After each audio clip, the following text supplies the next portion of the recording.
Thanks for having me. It's my pleasure. I always love coming on.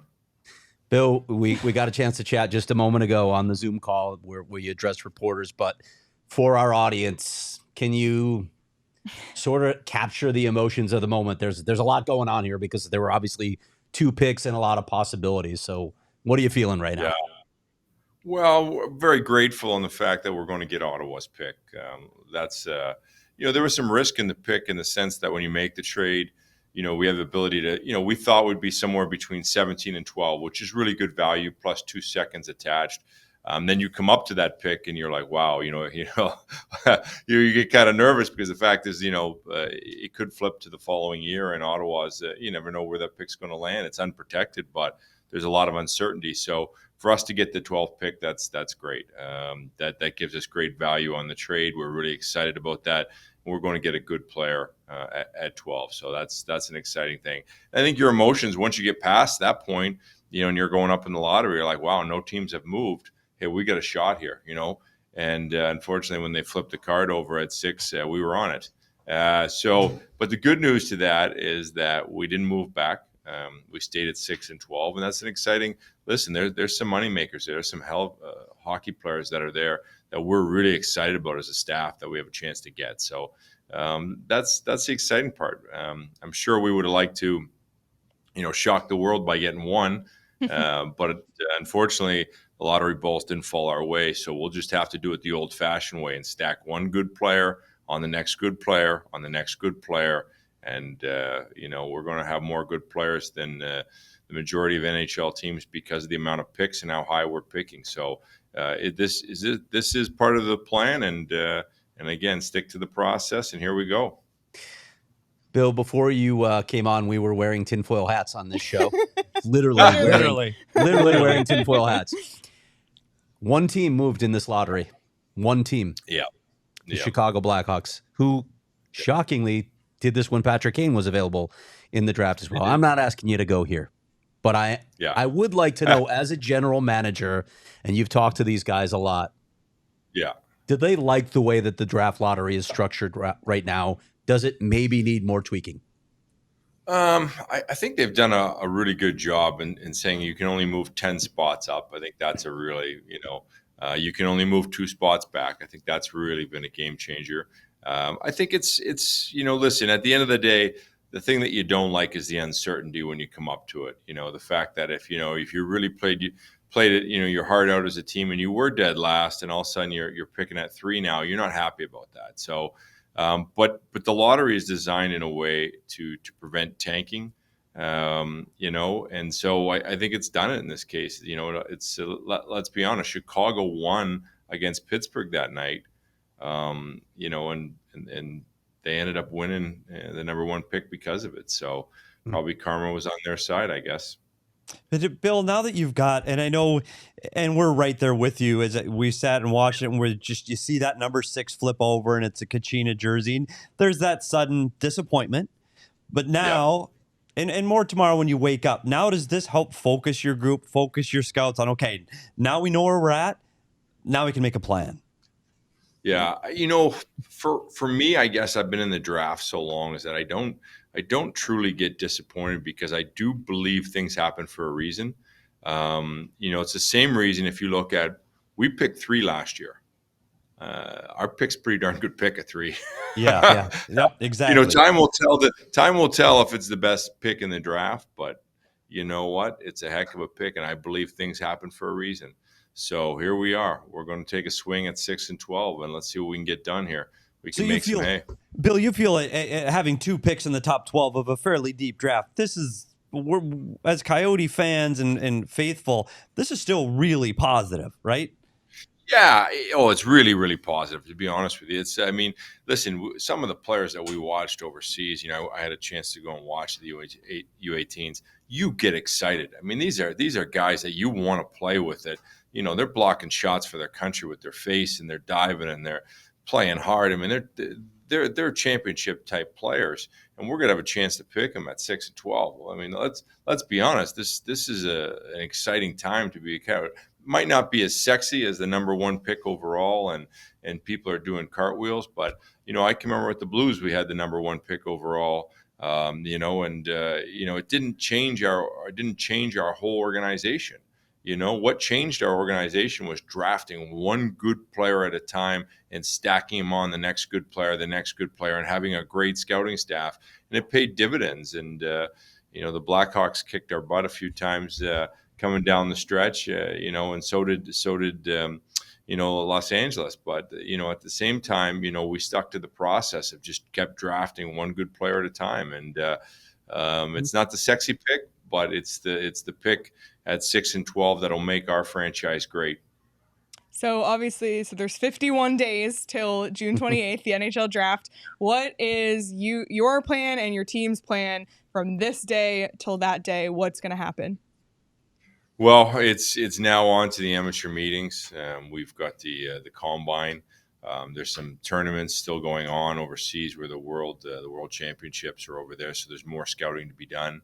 And there's more due diligence on players to be done to make sure that we get the right ones. So now it's really just focus. I think the staff is at a point right now that the numbers are in. We know where we're picking, and now they're excited about here's the players that are in that range.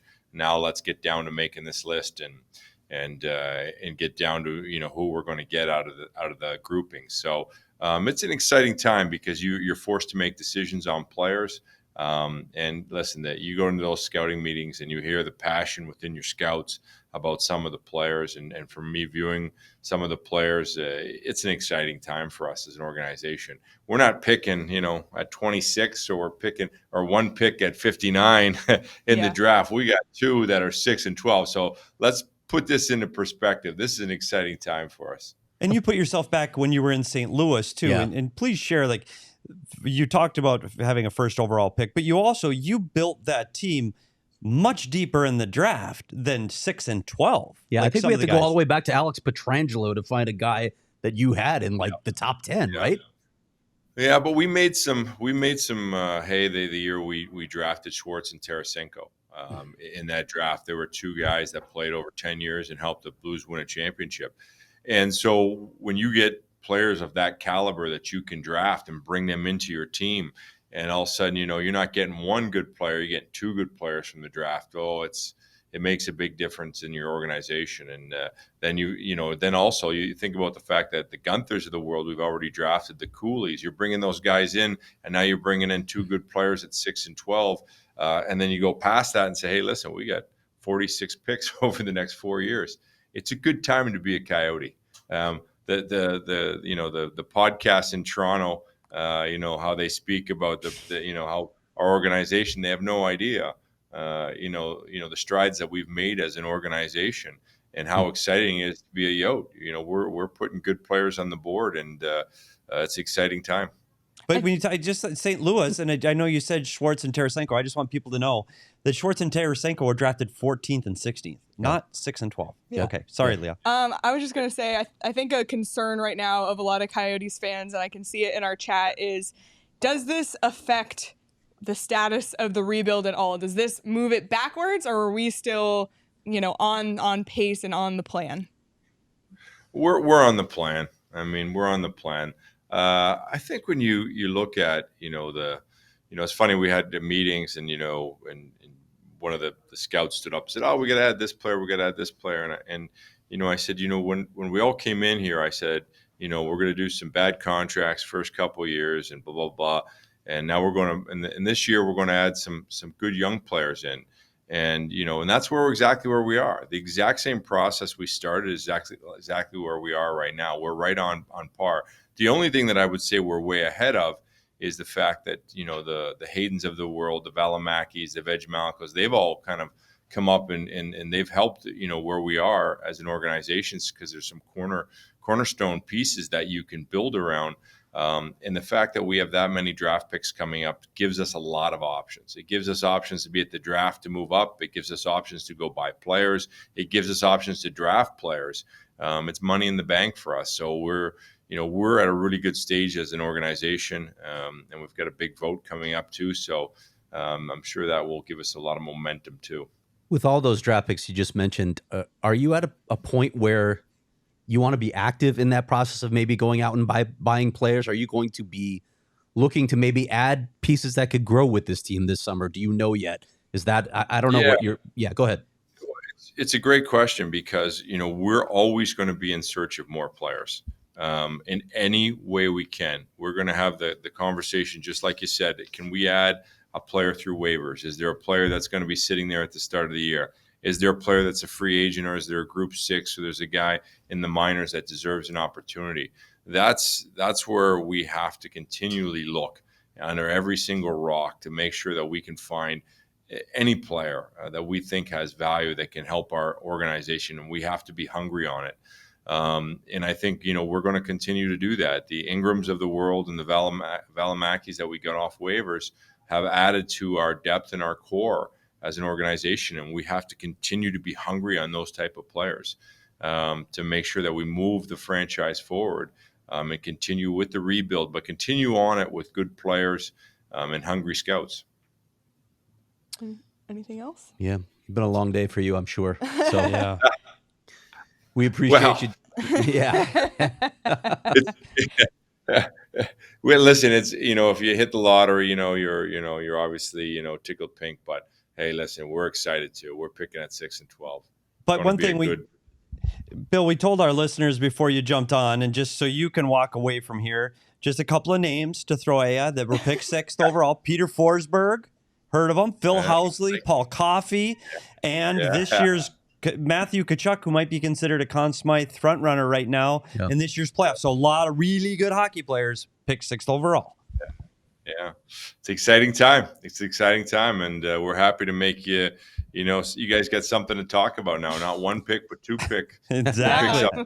Appreciate that. All right, I'm sure we'll catch up with you again before the draft, Bill. But thank you so much for joining us right after the lottery. Really appreciate it.